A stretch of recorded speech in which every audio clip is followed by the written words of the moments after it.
بسم الله الرحمن الرحيم. الحمد لله رب العالمين،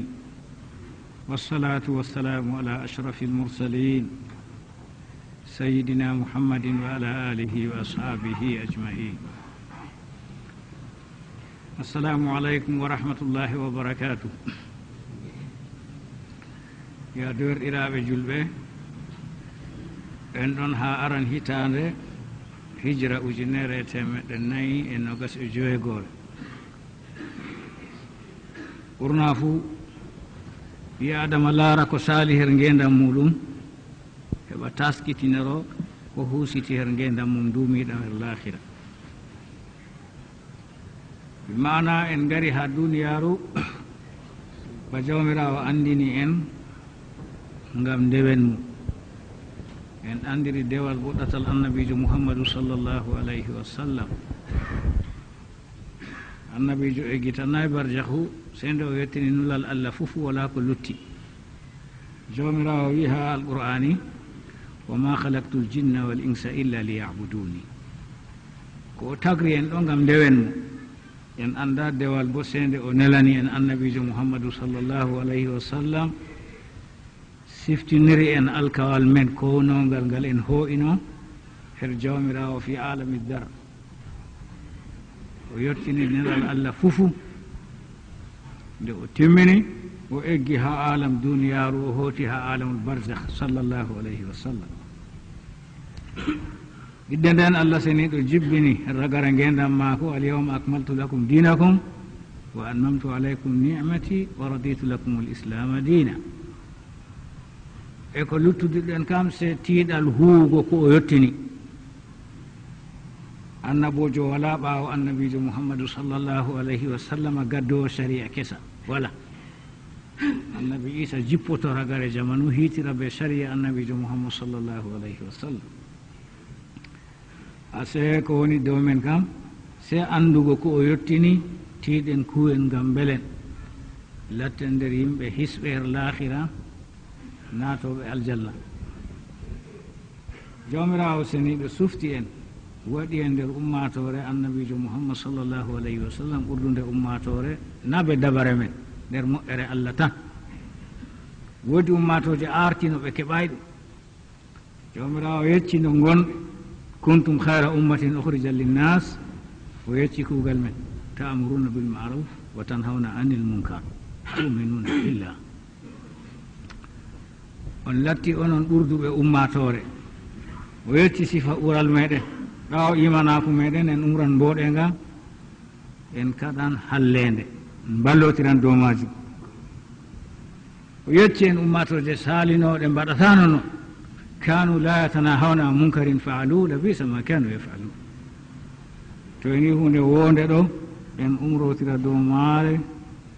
en ɗowtana allah her maare en tokko sunna annabijo sallllahu alayhi wa sallam. ni sifa mumini en. hunde hallude to waɗi ɗo kaɗewtiren kaaten en haɗa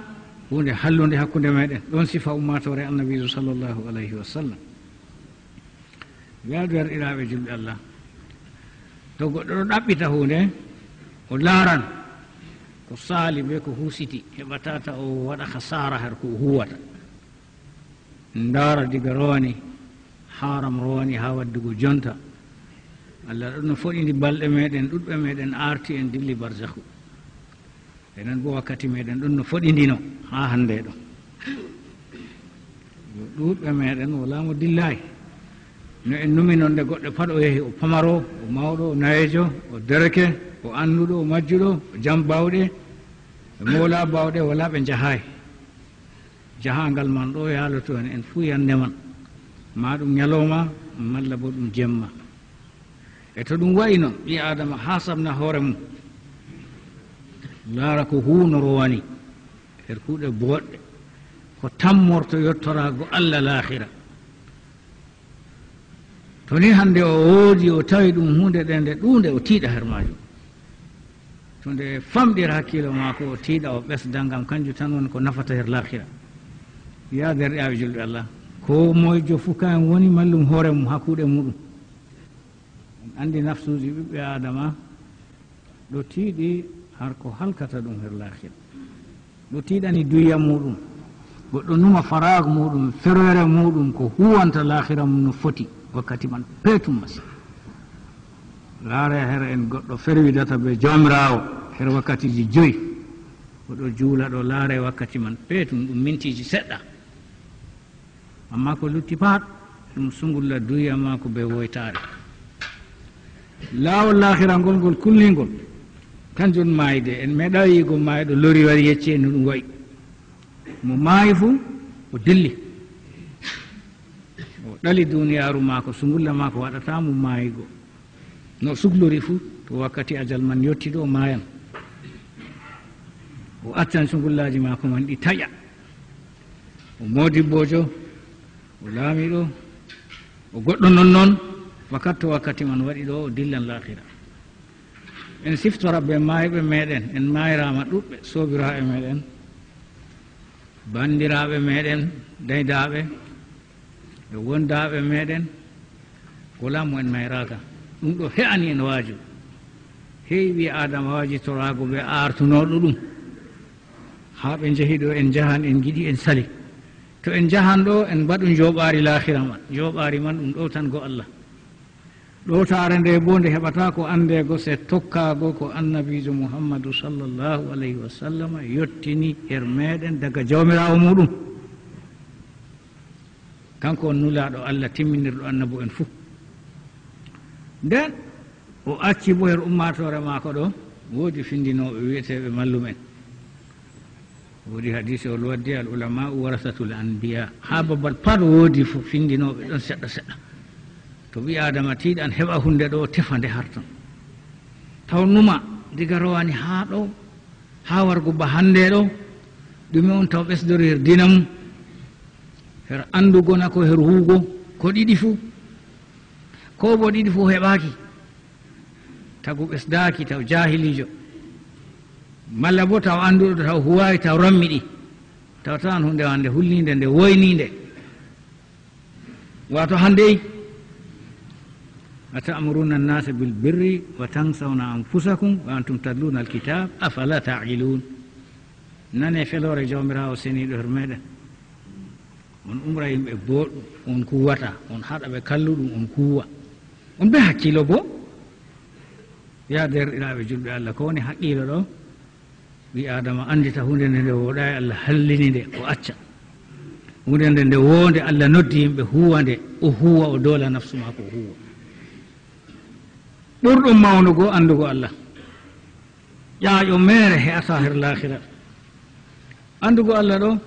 banno annabijo sallllahu alayhi wa sallam yettiniri duuɓi 13 oɗo ƴowna bandi ko en arab en quraysin ko en her makka ha ɓe cimtira ɓe cali ɓe andi mano simtirago ngam ɓe arab en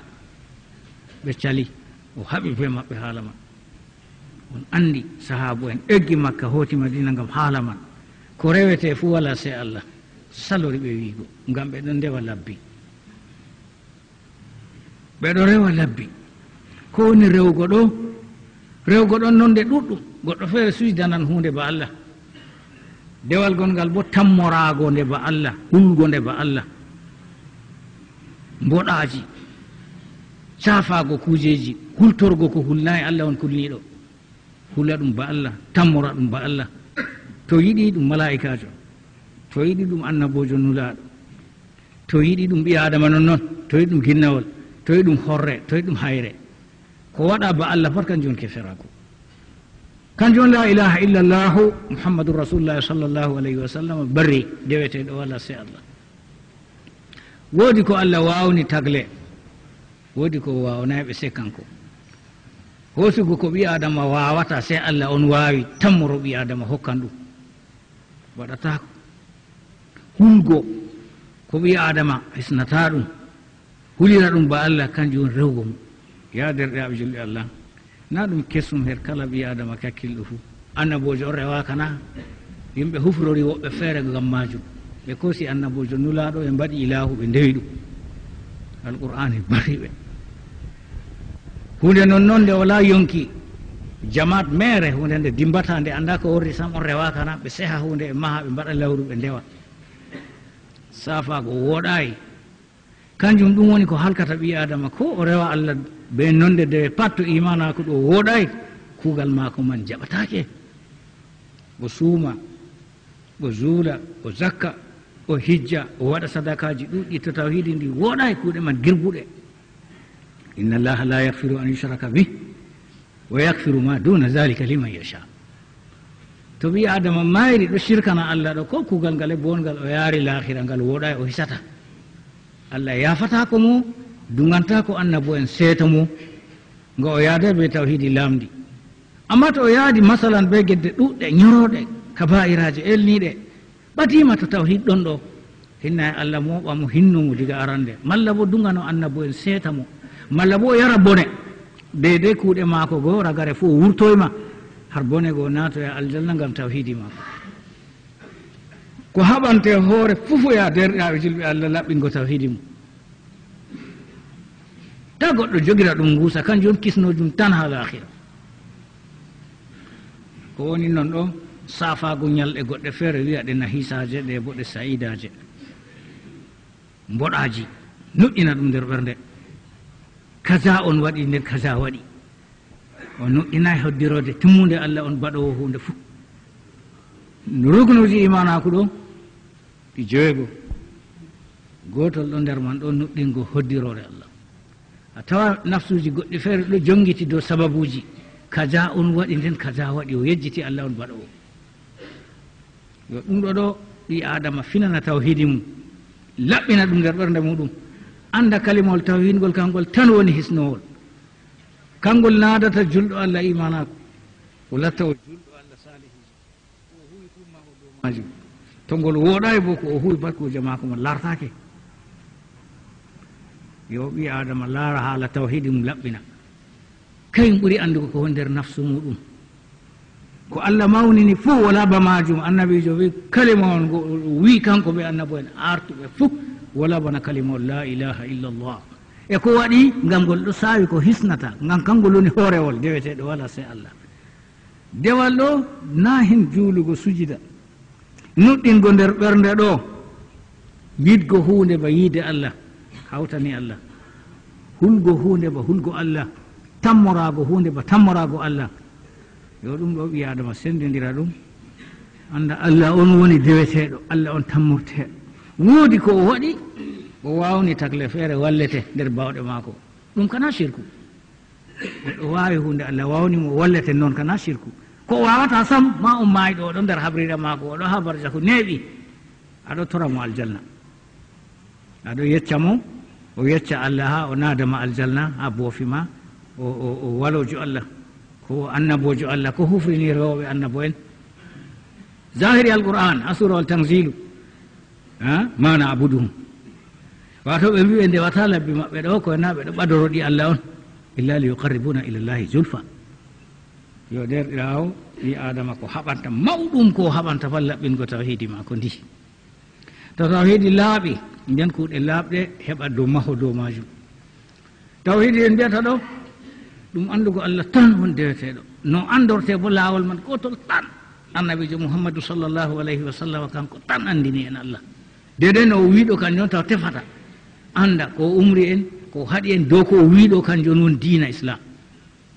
Allah yerdani en inna dina indallahi islam dina kam her Allah dina islam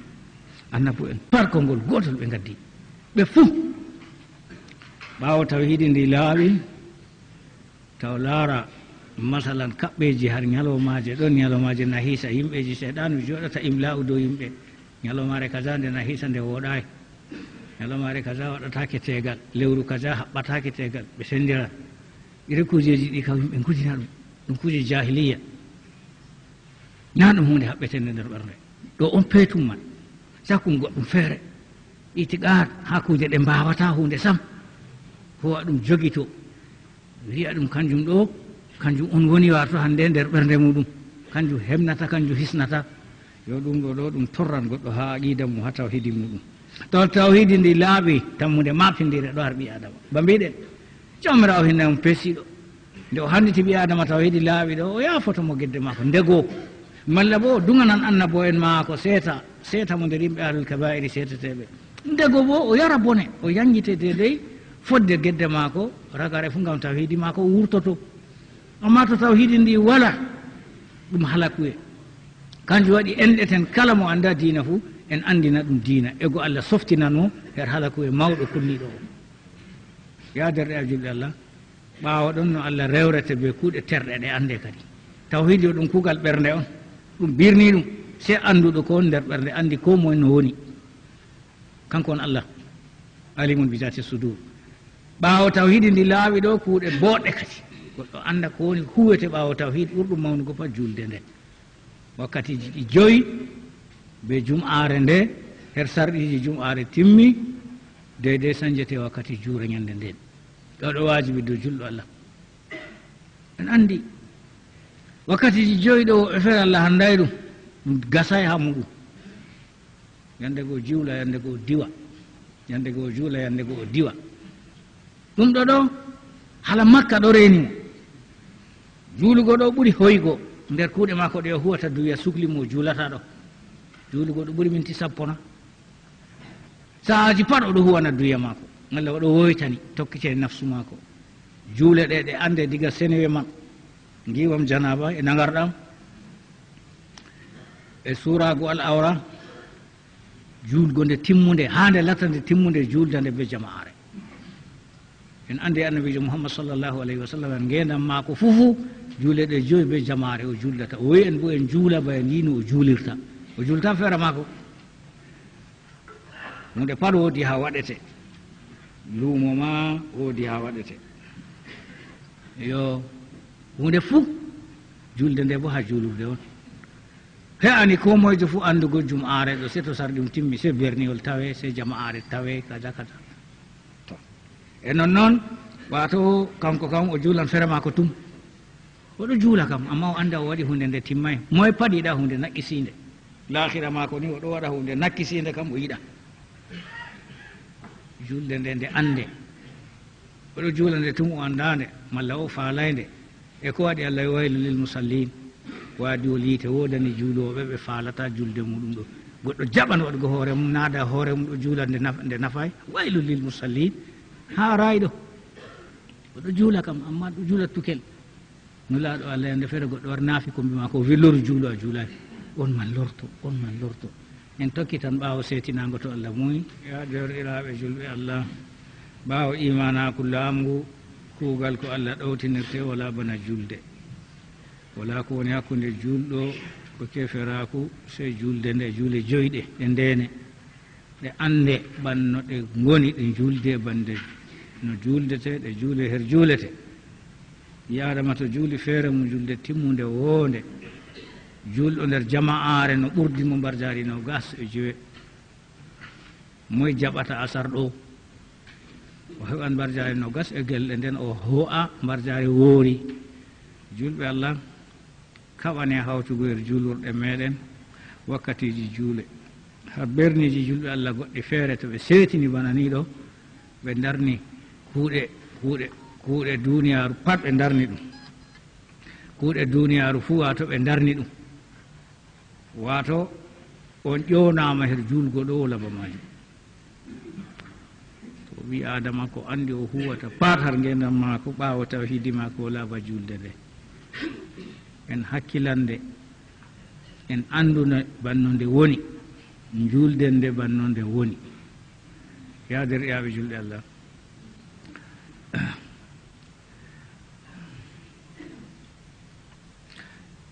wakkatiji joyi jamanu man ɗuuɗa her ngendam ɓi adama mbarjari man bo ɗuuɗi fanti kanjum woni ko hisnata en andi kuuɗe men ƴetteteɗe e nde dargal mo kuuɗe boɗɗe ɓuri ɗuuɗugo kanko on yaareteɗo aljalna ɓe jeyaɓe Allah salihi en haa ɗe ɗuuɗa man ɗe mbooɗa aran man ɗum juule joyɗo jibrila jippi diga asama ɓaawo Allah seniɗo ƴeegni annabijo laylatal isra wal miraj farle ɗini dow ummatore maako juule 15 o torti ɓe waasiɗa annabi Moussa alayhi wassalam haa ɗe garti joyi dow meɗen mbarjari maje ustaaki jibrila jippoy juura wari juldi be maako asiri non noon haa ɗum timmi lori fahinta ñalowmaare ɗiɗawre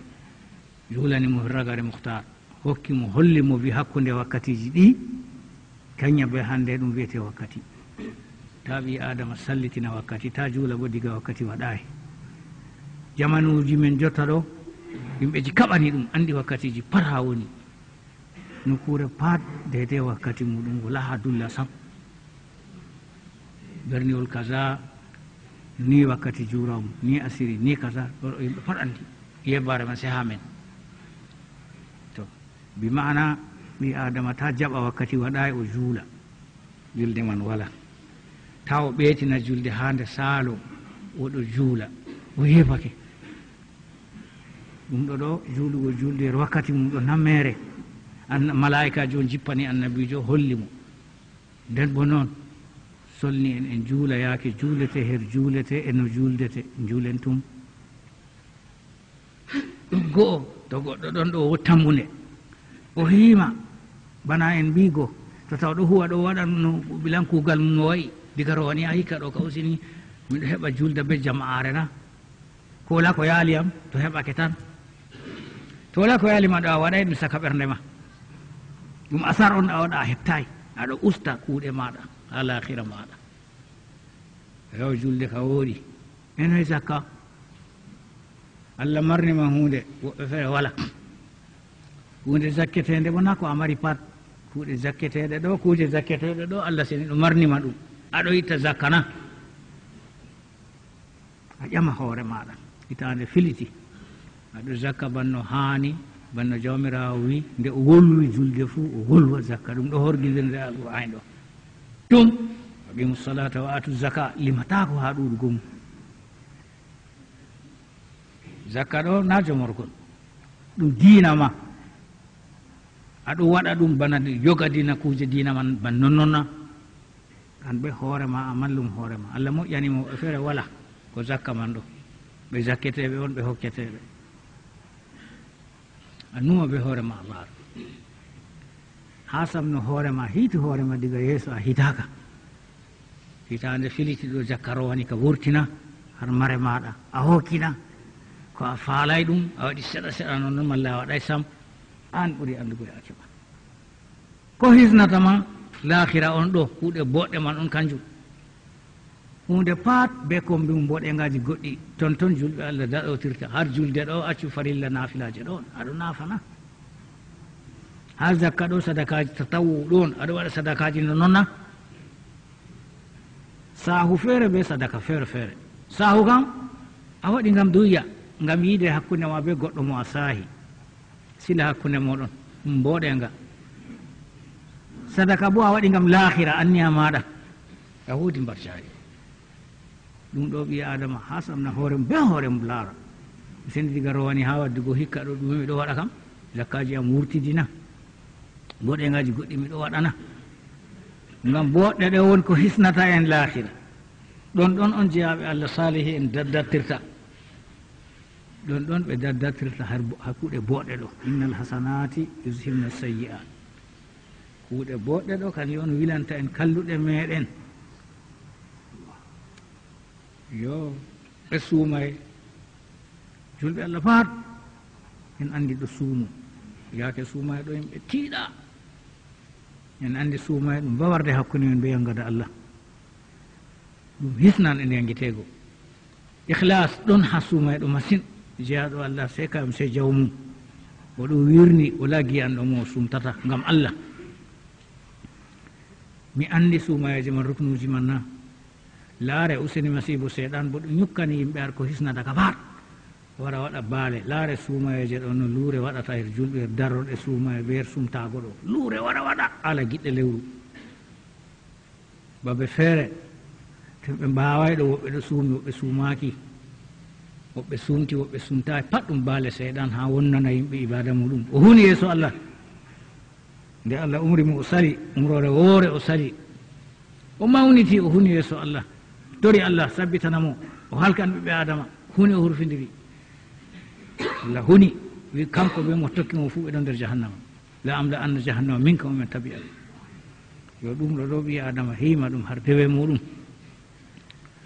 Sumayeje ɗo en andi farilla kam gotum ɗum Ramadan. suuma ramadan se ko ɓi adama wajibini dow mum. Julɗo Allah goɗɗo feere togoto ko woni togayere ɗo o wiya to Allah waɗanimo kaza o suuman suumayeje kaza yettugo Allah ɗum wajibi se o suumo. Ma o woodi ñawɗo o wiya Allah to yamɗitini wayna kam o suuman ko balɗe 3 ko lewru o yetta Allah. Allah yamɗitini on go wajibi se suuma ko winogo ɗo togayere na hen suumago. Allah to waɗanimo kaza o waɗan sadaka kaza ɗum togayere se o wurna ɗum. Allah to waɗi kaza o yahan Makka Allah waɗanimo ɗum wiyete togayere. To suumayeje ɗo ɗum ramadan tan wajibi tinano mbo se ko o wajibini dow mako ban togayere. To suumayeje ɗorayeje ɗon har yimɓe darata bana suumugo alhamisa altine ɗum wari her annabijo ɗum won mbar jaari ɗuundi ba suumugo lebbi kormeteɗi ba suumugo 3 her kala lewru fuu ba suumugo 6 sawwal juldaɗo balɗe 6 tokkina ramadan ba suumago yande arafa her tanaki joo yo ɗon yimɓe darata her kuuje ɗuɗɗe yande dargal. mojo fuu yiɗi mijan kuuɗe mum ɗuuɗa masine heɓa latta nder salihi en mawɓe naatoɓe aljanna arande no ɗum heɓrete ɗo be kuuɗe ɗoɗɗon yimɓe darata tawnuma rowani ɗo miɗo waɗa ɗum na ramadan kam mi suumi doole e luttuɗum ɗo wodi komi waɗina malla yoɓra ramadan ɗon no dow am ko dow koreji am. en andi rewɓe kam sababuji ko sumtinta ɗum ramadan ɗuɗɗum a meeɗi em go ɓe sumtina ame ɓe yoɓina to e an e go a yehno ko a ñawno a yehno jahangal a sumti dede jahangal hassiru malla bo a ñawno nder ramadan a yoɓi rowani na ko a yoɓa ha ramadan tawima sen joɓa muuda. yo ɓi adama larta kuuɗe mum dewe mum kisnoje lahira ɗum won taskara muɗum. e non noon haala hijju a yottake hijjugo jawdi ɗon jamu ɗon hoolare ɗon a hijjoyay ha jonta so ngulla ɗo haɗima a andi nde mayatana nde a woodi bawɗe ɗo Allah tongiri hijjube bawɗe Allah wawnima ta yeebu annabijo waddi kaltol wato dow bawɗo mo hijjaki kiitata ɗum her duya kiitamo hettiri lahira kanjum ɓuuri hulnugo ha o haltani ɗum marɗo bawɗe mo hijjayi to yiɗi mayra dow dina gotka ɗum ɗo ɓi adama julɗo Allah marɗo bawɗe hijju en al umra yadirɗeɓe julɓe Allah ɗo ɗum danrange islama 5 islama haɗayno mawɗum islama hakkunde ma be takle Allah ɓurɓe tilmugo her takle Allah ɓiɓɓe adama on ɗum mboodina walla aɗo tikkotiri ɓe woɓɓe on boldata ta jaɓu noon ko woni haaje dina islama ɗo ɗum sulhotirol hakkunde meɗen laare ha dewal goɗɗo goto fotata be to yimɓe kawti rewi Allah wakkati goto goɗɗo ko o walojo juuli feere maako ɓe bo hawti juuli ɓe ɓuran mo mbar jaari yimɓe be hoore mon on andi tan walojo feere mo jum'ata jum'a ha maako o walojo wattako se ɓe jama rew jumɗirta ase ko woni nufa e dina islama ɗo hawtugo be yimɓe nden bo wondugo be maɓɓe be jam hofno ko nelama ɗo gam ha o timmina sifaji boɗɗi her ɓiɓɓe adama ɓi adama laara o julɗo kam non ma yimɓe wolwirta wayni a julɗo dey julɗo waɗata goɗɗi feere ta tokkitana nafsu muɗum o toñata ko tana maako o huɗata ɗum o jambata ko ɗum kujeji kalluɗi para o waɗata ɓi adama julɗo watta noon sibabul muslim fusuqun wa qitaluhu kufrun yaderɗe julɓe Allah goɗɗo himana hoore mum diga rowani ayika ɗo ka wonko mi waɗi yimɓe na wonko waadi am ɓe waynana ɗon nder yimɓe goɗɗo anduɗo dey min ɓe wayni ka jinni se yeeso Allah ɗum fijirde na yeeso Allah kana kulni ɗum ɓi adama wawana nafsu mum jaala nafsu mum ko o waɗima pat jafotire en andi ɓi adama fotawi wiigo tikkanta goɗɗo kam sababuji waɗan tikkira waɗa amma nde timma ɗum on ko Allah yiɗi wato hande masalan wonduɓe ɓe yimɓe de mboɗe ngaɗo kamɓe on ɓurduɗo yimɓe ɓuranɓe ɓe bo ɓuranɓe nafugo yimɓe anuma ko a nafata yimɓe an bo anumani nafooda maɗa ko aɗo nafa yimɓe ɗum ɗume to a tawi wala fuɗɗuɗum diga hande ɓi adama haɓa latta nafowo wato nafaka muɗum sona her takle Allah ɓurɓe takle Allah ɗum ɓiɓɓe adama ɓe a wondi cawdiriɗaɓe juɗɗe Allah gondal be yimɓe bongal ɗo ɗum kanjum nufayere dina islam sam to ndi lartake ɓiɓɓe adama ɗo wondi gondal man welay ɓe luuri welay annabijo sallllahu alayhi wa sallam Allah moftanimo sifaji ɗiɗi fu raufur rahim o enɗuɗo o yecci en o holli en ngendam mako ɗo to goɗɗo tokkite siyar tariha annabijo nanditi ɓe no o waɗata ɗo nanat belɗum annabijo sallllahu alayhi wa sallam o nulaɗo Allah o hiituɗo er ummatore nde ko o waɗi ɗo ɓi adama to tokki noon ɗo heɓan nana belɗum noon hani ngendam mum wona enɗa enɗugo julɓe Allah muyan goɓe ɗo woni wato nufayre dina islam taw laara diga rowani ha hikka ɗo ka usini woodi momin luwi min boldata haala duniyar tan ittu ɗum wudunuka bolde sulhotire noon Allah yiɗi en andi woodi hadisi on ɗon yande Allah yaafoto yimɓe amma tan luuru e boldata ɗo Allah wiya malaika en ta hinneɓe setto ɓe narroy na hulni hinna Allah ba feesori ni holli en nufayre kam ase sulhu bongu hakkunde men wi adama teddina gonɗo yeeso mum ɓurɗo gonɗo yeeso mum Allah nde woli haala tawhid ɗo waddi haala dayɓe men wa bilwalidayni ihsana en bonana saroji men bonuki wonangoɓe ɗo ɗowtangoɓe har koɓe umri en fuutina geddu Allah koɓe haɗi en pat kaɗiten tinawa to ɓe kaɗi en dina ɗum umrore Allah wi adama laara nder yimɓe ɓurna fuu ma heesanɓe tagu dayɓe tagu malla ɓe taw fotata malla bo ɓe taw minata salta noon ɓuranɓe makka pat teddin ɗum ɓe on subhanallah